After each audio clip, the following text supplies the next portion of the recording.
Today is February the 21st, 2024. It's 137 days since October the 7th.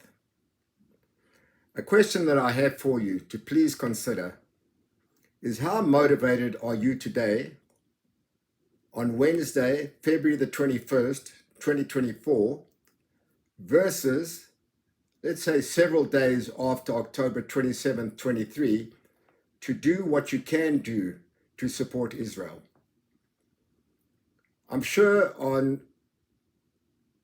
candid reflection, you'll find that your motivation level and support level is a lot less than that time.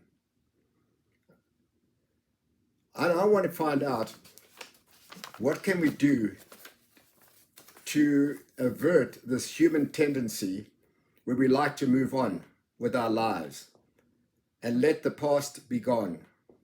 That's why most of us are not so involved in helping Israel like we were 120 days ago.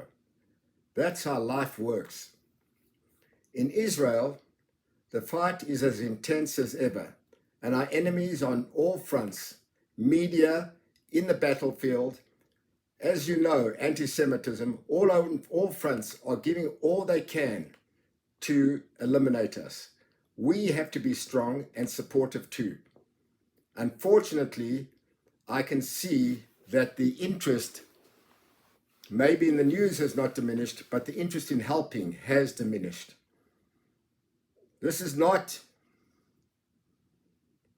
at all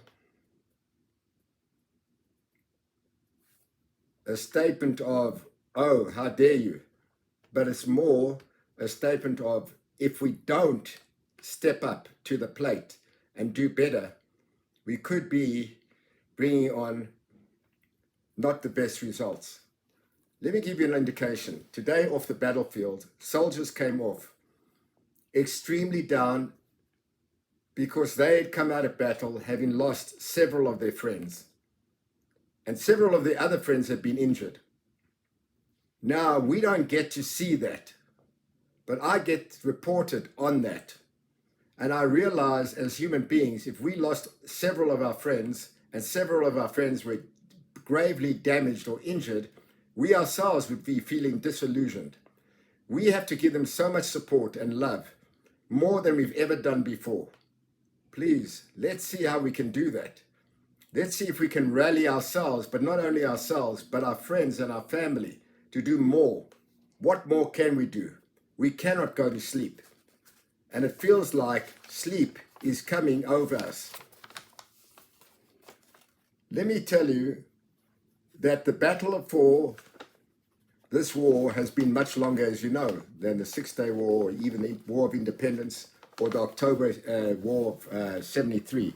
That was only 18 days. I can report to you directly, and every time I'm telling you, these things are direct. These are on second hand. The boots of the soldiers are worn out. The boots of the soldiers are worn out. Being in a fighting battle situation for so long, your boots don't last that long. We managed, with the gracious benefit of two donors, to get boots for an elite unit whose boots are completely worn out. They're there every single day. There's no ways I can allow, or we can allow, our soldiers not to have boots that are in good condition for them to go and fight. So we've collected boots. We've collected face masks that have been worn out. But we ourselves can't do it without your support. I'm begging you. There's some people that I know initially gave to the war efforts by giving to great organizations. No organization is a bad organization supporting Israel. Our efforts are directly, there's no overhead cost. If there's an effort to be made, we're taking it directly to the soldiers themselves. But we can't go on without it. We've got to buy boots. We've had to lay out for boots. We've had to lay out over $12,000 just for boots. Where do we get that from? We had two donors that I approached, and they were happy to help us. But nothing's really come in at the warehouse. We haven't got the Raptor scissors. The Raptor sabers are saving people's lives. We got a request, and we had a plea from Plea that 2 of the soldiers died in Gaza and several others were severely wounded, and their wounds wouldn't have been that bad if they would have had those Raptor scissors. Please, if you can't afford to buy the Raptor scissors, which is fine, make a donation and we can pool our money together and buy those Raptor scissors. I know they're $100 a piece. I know that's expensive, but we've got to do whatever we can. And I know we can do better.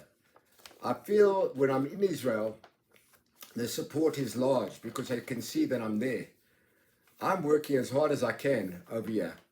And the hardest part is trying to get people motivated enough to go and step in and get all the supplies that we need for the people. Just consider the following. So boots, we've got to replace the head coverings, the Leatherman scissors. We've got to get even those multi-tools are still very important. But the sleeping bags are good. We do not need, the seasons are changing, things change. It's going into summer now, so we don't need the hot pads. The hospitals are filled. Parents, there are so many people saying Kaddish right now.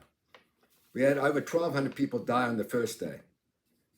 We're well into 2,500 people dead, and we have got thousands of people injured. Our hospitals are filled with soldiers. If you find out from the people at the Jewish Federation of Dallas went to go and visit the hospitals today, they can report back to you as well that the hospitals are loaded with soldiers with major, major injuries. Parents are bereft, having injured children or at the same time having lost children. The news media is as adamant as ever that we are bad and that we need a ceasefire. We don't need no ceasefire. We need the end of Hamas. That has to be our end goal, and that has to be our statement for ourselves as well as passing that on to the media. Please go to Agent Ivan, support us however you can, financially, buying Amazon goods, writing children's letters. Please don't stop writing children's letters. Send them. We get them there all over the time. That is one of the things that is bringing incredible help and support. Our soldiers are wounded, mentally and physically. Thank you.